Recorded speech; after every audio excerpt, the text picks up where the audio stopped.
Bienvenidos estudiantes.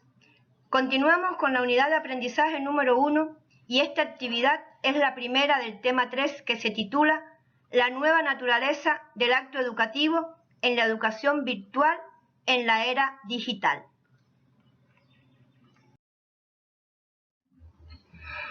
La educación es un fenómeno complejo. Es un sistema que exige por parte del profesor la innovación y el desenvolvimiento de procesos interactivos de comunicación y construcción del conocimiento, y por parte del estudiante el estudio autónomo e independiente. En la diapo reflejamos un grupo de elementos que muestran cómo ha evolucionado este proceso. La educación, como este fenómeno complejo, implica la innovación de los profesores, procesos interactivos de comunicación y construcción del conocimiento, y por parte del estudiante, el estudio autónomo e independiente, la autogestión formativa y el trabajo en equipos. Como parte del sistema de educación, la educación superior tiene hoy el reto de la informatización, que implica una mayor flexibilidad en la realización de los estudios universitarios y de posgrado, y que puede aplicarse en cualquier modalidad de los diferentes que existen en el proceso de enseñanza-aprendizaje. La informatización conlleva un aprendizaje abierto, la educación a distancia, virtual y en línea. Hoy existe una relación dialéctica entre la dimensión didáctica y la dimensión tecnológica que sustenta la selección y presentación de los contenidos de enseñanza-aprendizaje. Se hace necesario preparar a los docentes para enfrentar el reto de utilizar la capacidad tecnológica de forma adecuada en el proceso de enseñanza-aprendizaje. Por eso, los ambientes virtuales de aprendizaje se rigen por la didáctica del proceso de enseñanza-aprendizaje en la educación virtual, que tiene tres componentes. Tiene componentes personales, componentes no personales y componentes mediacionales.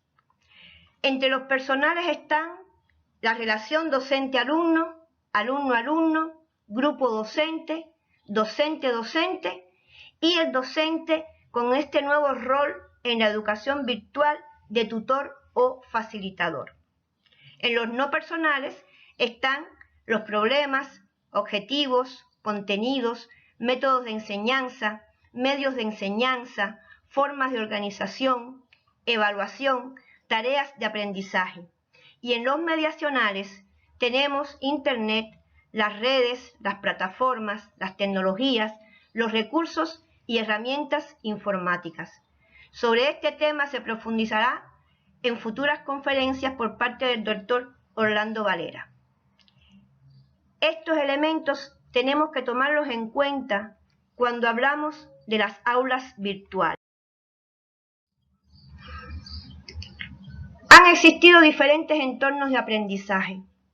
Así, por ejemplo, si hablamos un poco de historia, en la Academia de Platón el espacio era abierto. Los discípulos se agrupaban según sus intereses, porque según Platón, la luz y el aire mueven las ideas. Con la modernidad, el aprendizaje está fuertemente influenciado por el entorno construido. El diseño de las aulas debe responder a los requisitos para garantizar una correcta visión, audición y ventilación. La disposición de las aulas reproducen estructuras jerárquicas de la sociedad. Y por eso hemos pasado desde escuelas cerradas, prácticamente muy circunscritas a espacios pequeños. Pasamos después a la educación y escuela abierta a partir de la década del 60 del siglo pasado, donde se manejaba que las aulas, por ejemplo, deberían tener diferentes espacios dedicados a diferentes funciones para que el alumno se sintiese más libre de moverse por estos espacios. Contamos también con aulas especializadas, con aulas talleres, con laboratorios. Esta ha sido parte de la evolución que han sufrido las aulas desde el punto de vista arquitectónico y funcional. Hoy llegamos a las aulas virtuales. El primero en hablar de este término fue Rosanne Hill, que planteaba que el empleo de sistemas comunicacionales mediadas por ordenadores para crear un ambiente análogo electrónico de las formas de comunicación que normalmente se producen en un aula convencional era un aula virtual. Y tenemos la definición de Bilbao, que plantea que el espacio virtual implementado sobre una plataforma interactiva donde se desarrolla el proceso de enseñanza-aprendizaje mediado por la tecnología, con un enfoque didáctico caracterizado por la flexibilidad en el manejo del tiempo y los recursos, la comunicación y colaboración entre los participantes. Cuando hablamos de los elementos que componen un aula virtual, tenemos que el elemento central es la información. Cómo transmitirla, cómo gestionarla. Los espacios virtuales son ideales para la innovación y la creatividad, porque nos permiten poner en práctica uno de los principios más viejos de la pedagogía, que es la enseñanza personalizada. Esta enseñanza personalizada parte de un buen diagnóstico a nuestros estudiantes y a partir de ese diagnóstico podremos entonces diseñar materiales y actividades para los diferentes tipos de estudiantes que participen en nuestro curso, ya que unos pueden ser más visuales, otros gustan de la lectura, otros de los mapas. En fin, hay toda una diversidad con la que los docentes estamos acostumbrados a trabajar desde el aula física. Cuando hablamos de distribución de la información, tenemos los materiales que deben de ser diseñados para el aula virtual, deben ser interactivos, tenemos un grupo de herramientas multimedia que podemos utilizar y todos estos materiales deben ser asequibles. Y tenemos la gestión de la información, que conforma un ciclo: recibir la información, chequear los recursos y la bibliografía, comprender la tarea, realizar la tarea y autoevaluarse. El otro elemento que compone el aula virtual es el intercambio de ideas y experiencias. Aquí tenemos mecanismos de comunicación y vías de comunicación. Entre los mecanismos de comunicación ya mencionábamos algunos. Se encuentra la relación entre alumno-docente y entre alumno-alumno. Y las vías de comunicación son muchas. Tenemos el correo electrónico, los foros, el chat, las reuniones y sesiones virtuales sincrónicas, la comunicación a través de los móviles, ¿bien? Y es muy importante para lograr este intercambio de ideas y experiencias el monitoreo de la presencia del alumno en las actividades sincrónicas y asincrónicas. El otro elemento al que nos vamos a referir es la aplicación y experimentación de lo aprendido. ¿Cómo realizar esto? El entorno virtual nos da muchas posibilidades. Nos da la posibilidad de realizar ejercitaciones que se autocorrigen al terminar el ejercicio. Nos da la posibilidad de utilizar aplicaciones o simulaciones, así como la resolución de problemas que pueden presentarse en el desempeño profesional de los estudiantes. La evaluación de los conocimientos es otro de los elementos que componen un aula virtual. Según Martínez y Salanova, existen un grupo de principios de la evaluación. En primer lugar, la evaluación es una nueva situación de aprendizaje. Es un cambio de mentalidad. Es parte del proceso de aprendizaje. Es el control del proceso de aprendizaje. La evaluación modifica las estructuras. Es una acción continua de aprendizaje. Es búsqueda constante de información. La evaluación es constante práctica, es comunicación y sobre todo la evaluación es un proceso y metodología de trabajo. En correspondencia con estos principios, ¿qué debemos evaluar? ¿Qué debemos medir? Primero, el nivel de cumplimiento de los objetivos. debemos medir avances, debemos medir el éxito y la evaluación de los aprendizajes esperados. Para ello, tenemos que establecer una constante retroalimentación. El estudiante entrega la tarea, el docente revisa la tarea y le retorna al estudiante las sugerencias, recomendaciones para la mejora del trabajo realizado. Por eso hay que hacer empleo mediante la comunicación docente-alumno y alumno-docente de los elementos sincrónicos y asincrónicos. La seguridad y confiabilidad en el sistema es otro de los elementos que componen un aula virtual. Para que la clase se lleve a cabo en el aula virtual bajo condiciones ideales, el docente debe garantizar que antes de comenzar, todos los alumnos deben alcanzar los requisitos básicos para poder participar del curso y asegurar igual acceso a los materiales educativos, brindando distintas opciones para atender los estilos de aprendizaje de los alumnos y sus limitaciones tecnológicas.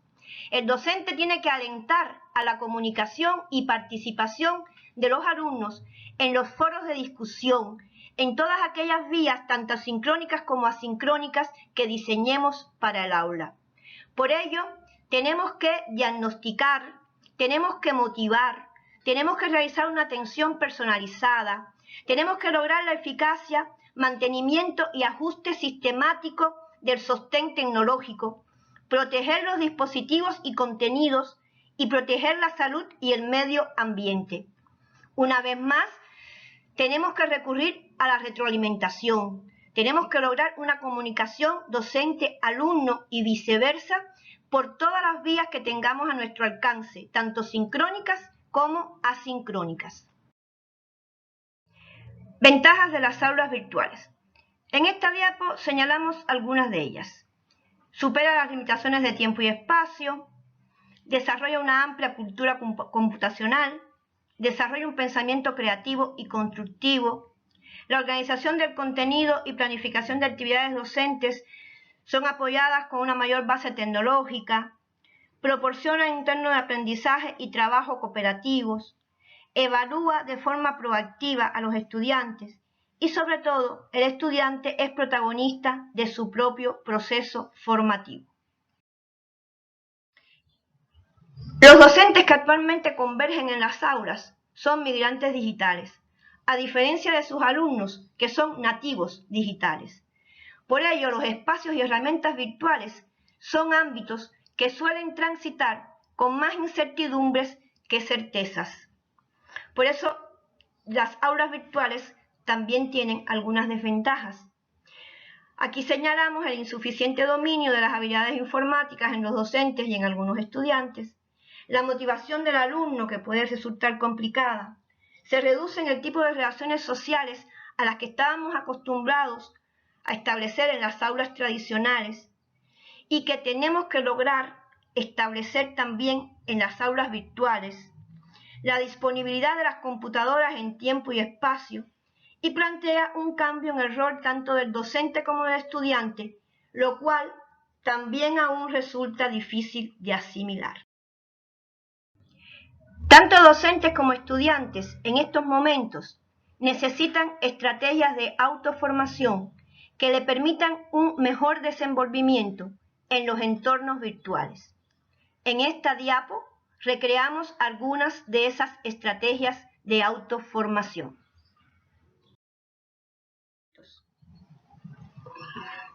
El e-learning y el e-learning son modalidades que han marcado la evolución de la educación presencial y a distancia al integrar de manera creativa la tecnología e incorporar el uso de los entornos personales y virtuales de aprendizaje. Y aquí nos encontramos con el concepto de aula invertida. El aula invertida es un esquema en el que se busca mejorar los procesos de aprendizaje mediante la inversión de las actividades realizadas en el esquema tradicional de educación. En la diapo les compartimos un link que es el artículo donde se habla del impacto de la estrategia del aula invertida en el ambiente de aprendizaje en cirugía, una comparación con la clase magistral. Para Berenguer fueron Jonathan Berman y Aaron Sams quienes consolidaron el término aula invertida o aula al revés. En la diapo incluimos las 7 cuestiones básicas que estos autores recomiendan a los profesores para la aplicación del modelo de aula invertida. El Parlamento Europeo y el Consejo de la Unión Europea concibe la competencia digital como el uso seguro y crítico de las tecnologías de la sociedad de la información para el trabajo, el tiempo libre y la comunicación, y que se sustentan en las competencias básicas en materia de TIC. En esta línea, las competencias digitales se reflejan en todas las dimensiones de la profesionalización docente, pudiéndose señalar la necesidad de adaptar sus competencias. El marco de competencias de los docentes en materia de TIC tiene por objeto formar a los docentes acerca del uso de las tecnologías de la información y la comunicación en la educación. Se dirige fundamentalmente al personal de formación docente, expertos en materia educacional, personal de apoyo a la docencia y otros proveedores de cursos de desarrollo. El marco supone un conocimiento práctico de los beneficios que aportan las TIC a la educación y fomenta su contextualización y adaptación en pro de un mejor desarrollo profesional de los docentes. Se han publicado 3 versiones del marco, una en el 2008, otra en el 2019 y la última en el 2018. En la diapo presentamos la figura 1, el marco de competencias de los docentes en materia de TIC elaborado por la UNESCO del año 2018. Un grupo de competencias digitales que son necesarias para que el docente pueda desempeñarse en su práctica pedagógica. No son competencias pedagógicas, son competencias digitales. Debe entenderse por competencia digital lo referente a la convergencia de las tecnologías de computación y de comunicaciones para generar medios que estén disponibles en Internet, la web o en cualquier plataforma que los incluya. La competencia digital, desde una perspectiva funcional para el docente universitario, significa su aproximación a una adecuada integración de las TIC en su función docente. En muchos documentos, cuando se hace referencia a las competencias digitales, no se diferencian grupos sociales ni personales. Incluso hay clasificaciones muy simples que las dividen en básicas y avanzadas.